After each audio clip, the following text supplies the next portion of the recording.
जरूरी नहीं पर वीडियो को डिसलाइक या लाइक कर दिया करें। Star Trek 2009। एक आदमी जिसका नाम न्यूरो था, उसका प्लेनेट तबाह हो जाता है। कहा जाता है कि उस वक्त की टेक्नोलॉजी बहुत एडवांस तेज थी, इंसान सब कुछ कर सकता था। तो बहुत से लोगों ने स्पेस में आकर न्यूरो के प्लेनेट को बचाने की कोशिश की, मगर ना बचा सके और उस प्लेनेट के सभी लोग मारे गए। उसमें से बचे थे तो सिर्फ न्यूरो और उसके कुछ साथी, जो अभी फैसला करते हैं कि जिन लोगों ने उनके प्लेनेट को बचाने में मदद नहीं की और ना ही कोशिश, वो उन लोगों से बदला जरूर लेंगे और उन लोगों के प्लेनेट को खत्म कर देंगे। अब न्यूरो जिस प्लेनेट को खत्म करने की बात कर रहा था वो था अर्थ, यानी कि जमीन पर रहने वाले लोग। हमें एक स्पेसशिप दिखाया जाता है जिसमें कुछ लोग थे जो स्पेस में मिशन पर आए थे। उनका मिशन एक दूसरे प्लेनेट को बचाने का था। तभी उस स्पेसशिप के कैप्टन को एक बहुत बड़ा ब्लैक होल को अंधेरा रास्ता आसमान पर दिखाई देता है, जिसमें से बड़ा सा स्पेसशिप निकलकर बाहर आ रहा था। ये शिप किसी और का नहीं बल्कि न्यूरो का था, जिसने उस बड़े से ब्लैक होल की मदद से टाइम ट्रेवल वक्त का सफर किया था। अब वो उस शिप के कैप्टन को एक आदमी का चेहरा दिखाता है और उसका नाम स्पॉक बताता है, पर वो कैप्टन न्यूरो से कहता है कि मैं किसी स्पॉक नाम के आदमी को नहीं जानता। ये सब बातें सुनकर न्यूरो को ऐसा लग रहा था कि उसने गलत टाइम ट्रेवल किया है। वो अपने दुश्मन तक नहीं पहुंच पाया, इसीलिए वो उस शिप के कैप्टन को मार देता है और उस शिप के बाकी लोगों को भी खत्म करने की कोशिश करता है। ये सब देखकर शिप का दूसरा कैप्टन अपने छोटे शिप को ले जाकर न्यूरो से टक्कर करने वाला था, ताकि वो उसके शिप को तबाह कर सके। अब जो लोग यहाँ पर मिशन पर आए थे उनमें दूसरे कैप्टन की बीवी भी थी, जो माँ बनने वाली थी, जिसकी हालत बहुत खराब हो रही थी। थोड़ी ही देर बाद दूसरे कैप्टन की बीवी के यहाँ एक बच्चा पैदा होता है। कैप्टन अपने बच्चे का नाम जेम्स रखता है, जिसके बाद वो अपने शिप को ले जाकर न्यूरो के शिप से टक्कर कर देता है, जिससे उस कैप्टन की मौत हो गई थी। पर उसने अपने शिप के सभी लोगों को बचा लिया था, जिसमें उसकी बीवी और बच्चा भी था। अब कुछ सालों बाद हम कैप्टन के उसी बच्चे को देखते हैं, जो काफी बड़ा हो चुका था। वो अपने सौतेले डैड की गाड़ी को चुराकर तेज स्पीड में चला रहा था। उसके पीछे पुलिस लगी हुई थी, क्योंकि वो इतना बड़ा नहीं था कि वो गाड़ी को चला सके। तभी उसकी टक्कर होती है। वो एक पहाड़ी से नीचे गिरने वाला था, मगर बच जाता है। इसके बाद अब हम एक दूसरे प्लेनेट पर छोटे स्पोक को देखते हैं। ये वही बच्चा था जिसके बारे में कहानी के शुरू में न्यूरो ने कैप्टन से पूछा था। ऐसा क्यों था और ये सारा चक्कर क्या था, ये हमें कहानी में आगे जाकर पता चलेगा। पर अभी स्पोक बहुत छोटा था और बहुत ज्यादा ज़हीन, कि उसे हर छोटी से छोटी चीज लिखी या पढ़ी हुई याद रहती थी। पर जिस प्लेनेट पर स्पोक रहा करता था वहाँ के लोग उसे कभी भी काम में या किसी भी मिशन में शामिल नहीं करते थे, क्योंकि उनका मानना ये था कि स्पोक की मॉम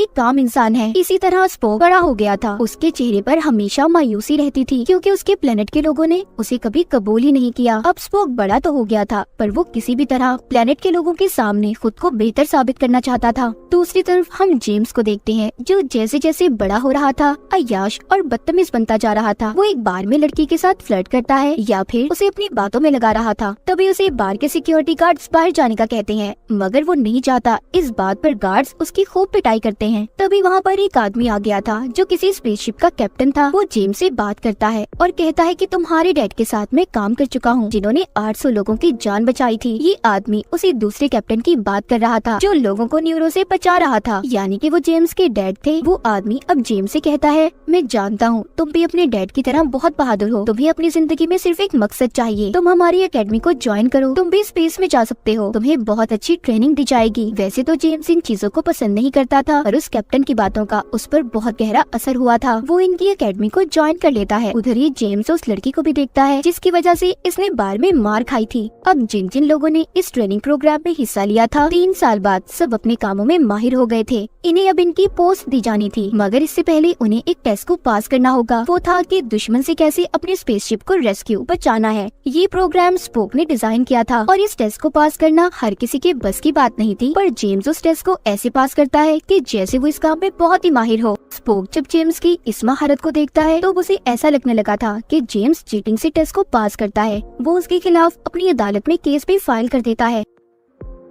वहाँ पर उनकी बहुत बहस होती है। स्पोक कहता है कि इस टेस्ट को इसलिए बनाया गया था ताकि एक कैप्टन को अपने लोगों को खोने का एहसास हो, पर जेम्स ने इस टेस्ट को सिर्फ एक वीडियो गेम समझकर पास किया। इन्हीं बातों के दौरान उन्हें पता चलता है कि उनका एक स्पेसशिप ब्लैक होल में फंस गया है, जिसे उन्हें बचाना है। अब सभी उस शिप को बचाने के लिए निकल गए थे, मगर इन्होंने जेम्स को डिसमिस कर दिया था, यानी कि जेम्स अब उनके साथ नहीं जा सकता था। तभी उसका दोस्त उसे एक दवाई देता है। उसके असर से जेम्स की हालत खराब होने लगी थी। इस तरह जेम्स का दोस्त उसे शिप में ले आया था, लेकिन उस दवाई की वजह से जो उसके दोस्त ने उसे दी थी, उसका असर उल्टा होने लगा था। वो गुब्बारे की तरह फूल गया था। पर उसका दोस्त उसे एक इंजेक्शन देकर ठीक कर देता है। अब जेम्स को ये बात पता चलती है कि उनका शिप एक ऐसे ब्लैक होल में फंसा है जिसकी वजह से कई सालों पहले उसके डैड की भी मौत हुई थी। जेम्स के शिप में स्पोक भी था। यहाँ पर जेम्स कैप्टन से कहता है कि हमें उधर नहीं जाना चाहिए जहाँ पर हमारा स्पेसशिप फंसा हुआ है, क्योंकि वहाँ जाने के बाद हम सब मारे जाएंगे। कई हद तक जेम्स की बातें सच थी, मगर फिर भी उसकी किसी बात पर कोई यकीन नहीं करता और अपने शिप को उस जगह पर ले जाते हैं जहाँ पर जाकर वो ये देखते हैं उनसे पहले जितने भी स्पेसशिप यहाँ पर आए थे, न्यूरो ने उनके शिप को तबाह कर दिया था। यानी कि ये सारा प्लान न्यूरो का था, वो ही इन्हें यहाँ पर लाना चाहता था और अब वो इनके शिप को भी अपने कंट्रोल में कर लेता है। मगर वो इनके शिप को कुछ भी नहीं करता, क्योंकि जेम्स के शिप में स्पोक था जिसका कई सालों से न्यूरो इंतजार कर रहा था। अब वो इनके कैप्टन को खुद को सरेंडर करने का कहता है, खुद को न्यूरो के हवाले कर दे। जेम्स के शिप का कैप्टन अपने लोगों की जान बचाने के लिए सब करने के लिए तैयार था, लेकिन उससे पहले कैप्टन के पास एक प्लान था। वो न्यूरो के पास जाने से पहले उसके सभी सिस्टम्स को ब्लॉक करना चाहता था, यानी कि इनके किसी भी काम का न्यूरो को पता न चले। इस काम के लिए जेम्स और 2 लोगों को चुना जाता है। ये पैराशूट की मदद से नीचे उतरते हैं। इन्होंने न्यूरो के टावर पर लैंड करना था। टावर के करीब पहुंचकर जब ये अपने पैराशूट को खोलते हैं तो इनका एक साथी गलत लैंडिंग की वजह से मारा जाता है। जेम्स और उसका अब एक और साथी बचे थे। वो न्यूरो के टावर पर पहुंचकर उसके आदमियों से मुकाबला करते हैं। जेम्स ने उन्हें मार दिया था और वो उनके टावर पर भी गोलियां चलाता है, जिससे उनका सिस्टम ब्लॉक हो गया था। अब जेम्स के शिप के कैप्टन अपने लोगों को टेलीपोर्ट कर सकते थे, यानी कि एक जगह से दूसरी जगह मशीन के जरिए भेजा जा सकता था। न्यूरो को जब इस बारे में पता चलता है तो वो एक केमिकल की मदद से एक हथियार तैयार करवाता है, जिसकी मदद से आर्टिफिशियल ब्लैक होल बनाया जा सकता था। उसका प्लान ये था कि वो उसे स्पोक के प्लेनेट के अंदर फेंक देगा, जिससे वो ब्लैक होल स्पोक के प्लेनेट को निकल जाएगा। वो उसके प्लेनेट को तबाह होते देखना चाहता था। अब वो उस हथियार को प्लेनेट पर फेंक देता है। उधर जेम्स भी अपने साथी के साथ न्यूरो के टावर से छलांग लगाता है, जिससे वो वॉल्केनो ज्वालामुखी में गिरने वाला था, मगर उन्हें जल्दी कैप्टन टेलीपोर्ट कर लेते हैं, जिससे वो अपने शिप में वापस आ गए थे। अब वो ब्लैक होल जो न्यूरो ने बनाया था वो स्पोक के प्लेनेट को निगलने वाला था,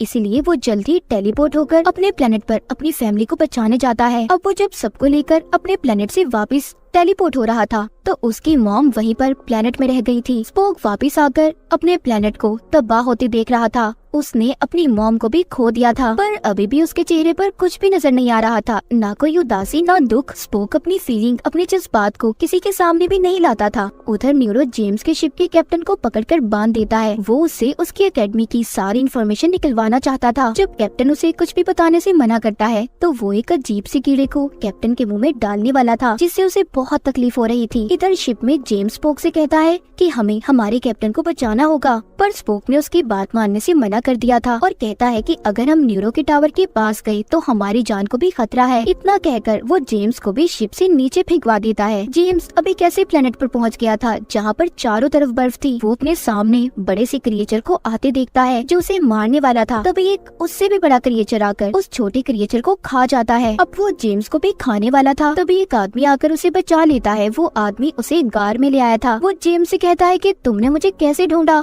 वो आदमी कहता है मैं भी स्पोक हूँ, मैं फ्यूचर से आया हूँ। आज से 129 साल पहले एक सितारा जो फट गया था वो हमारे प्लेनेट को नुकसान पहुँचाना चाहता था, मगर मैंने एक हथियार तैयार किया जिससे बहुत बड़ा ब्लैक होल बना। उसने उस सितारे को काबू करने के बजाय न्यूरो के प्लेनेट पर हमला कर दिया। उसका प्लेनेट तबाह हो गया। इसीलिए न्यूरो आज तक मुझे अपने प्लेनेट के खत्म होने का कसूरवार समझता है। तो कहानी के शुरू में न्यूरो ने जिस स्पोक की तस्वीर दिखाई थी वो यही था। जेम्स अब सुनकर हैरान हो गया था। उसको ये बात समझ आ गई थी कि न्यूरो फ्यूचर से आया है और उसको खत्म करना बहुत मुश्किल है। अब फ्यूचर स्पोक इसको एक पास ही बनी एकेडमी में लेकर जाता है जहाँ पर एक इंजीनियर रहा करता था। वो इंजीनियर जेम्स को बताता है कि अगर हमारी स्पीड बहुत तेज हो और हम टाइम ट्रेवल करें तो हम जल्दी अपने स्पेसशिप में पहुँच सकते हैं। अब जेम्स अपने साथ फ्यूचर वाले स्पोक को भी चलने का कहता है, मगर उसने मना कर दिया था। जेम्स उससे कहता है मेरी दुनिया का स्पोक बहुत ढीठ है, वो मेरी बातों को नहीं मानेगा, मैं उसे इन सब के बारे में नहीं समझा सकता, इसलिए आपको मेरे साथ चलना होगा। पर फ्यूचर स्पोक कहता है कि तुम्हें बस उसके जज्बात को बाहर लाना होगा, वो सब समझ जाएगा। अब जेम्स और इंजीनियर दोनों टेलीपोर्ट होकर अपने शिप में आ गए थे, मगर गलती से इंजीनियर एक टनल में फंस जाता है। जल्दी जेम्स ने उसे बचा लिया था। वहीं पर गार्ड्स भी इन्हें पकड़ लेते हैं। स्पोक यहाँ पर जेम्स को देखकर बहुत हैरान था, क्योंकि जो टाइम ट्रेवल जेम्स करके वापस आया था वो करना हर किसी के बस की बात नहीं थी। स्पोक अपने गार्ड को जेम्स को पकड़ने का हुक्म देता है। तभी जेम्स उससे कहता है तुम्हारा प्लेनेट तबाह हो गया, तुम्हारी माँ मर गई, पर मुझे लगता है तुम्हें किसी बात से कोई फर्क नहीं पड़ता।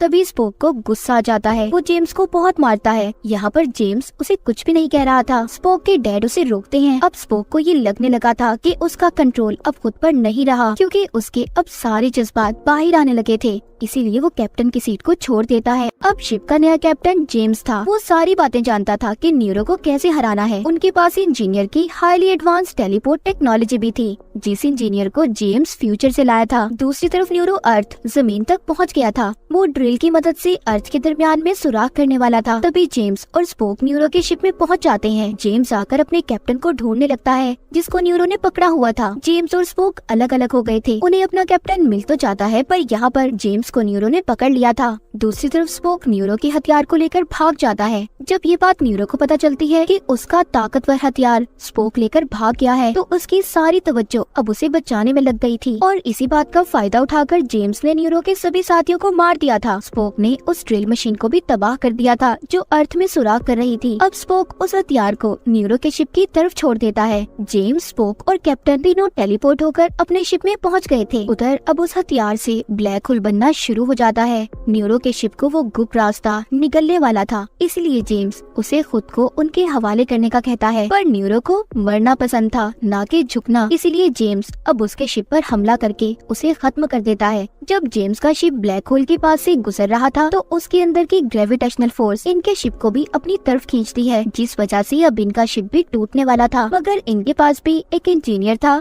जिसको जेम्स फ्यूचर से लाया था। वो इस ब्लैक होल में बॉम्ब फेंकता है, जिससे धमाके की वजह से इनका शिप खुद ही उसमें से बाहर आ गया था। और इस तरह इन्होंने फ्यूचर से आए खतरे को हमेशा के लिए खत्म कर दिया था। ये सभी जमीन पर अब वापस आ जाते हैं। इस दुनिया का स्पोक जब अपने फ्यूचर स्पोक को देखता है तो हैरान हो जाता है। फ्यूचर का स्पोक उससे कहता है, आगे जाकर तुम और जेम्स बहुत अच्छे दोस्त बनने वाले हो। मैंने एक नया प्लेनेट भी तलाश किया है, जहाँ पर जाकर दोबारा से हम उसे आबाद कर सकते हैं। जेम्स को अकेडमी की तरफ से कैप्टन बना दिया गया था। जो पोस्ट उसे 8 साल बाद मिलनी थी, उसने उसे 4 सालों में हासिल कर लिया था। जेम्स को अब और भी बहुत कुछ तलाश करने स्पेस में जाना था। और इसी के साथ ये कहानी यहीं पर खत्म हो जाती है।